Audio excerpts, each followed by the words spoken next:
Paper is one of the world's waste issues. Deforestation, massive energy, and water use, as well as difficulties with air and water pollution, are all consequences of paper production. Ash, lime mud, and meal sludge are just few of the products produced in pulp and paper mills.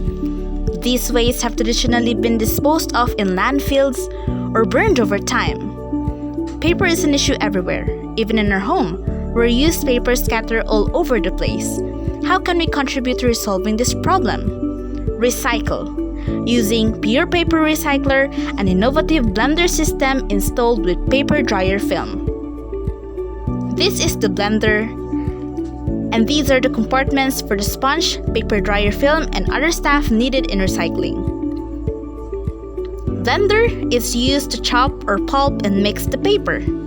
Inside the upper compartment is a sponge that is used to suck out water out of the paper, while on the lower part are the paper dryer films that are used in drying out the paper. This is where we place and balance out the paper pulp. After a day or two, you can finally see your product, your own recycled paper. Isn't it wise to recycle your own paper?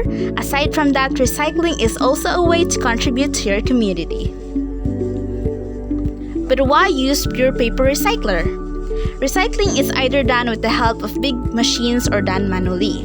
When you do it manually, it is a bit messy and hassle to gather all the materials needed, especially when pulping the paper by hand. But with the Pure Paper Recycler, you don't have to pulp it by hand nor use your kitchen blender. The Pure Paper Recycler is there to help you. It keeps your things in one place and thus making recycling easier and fun.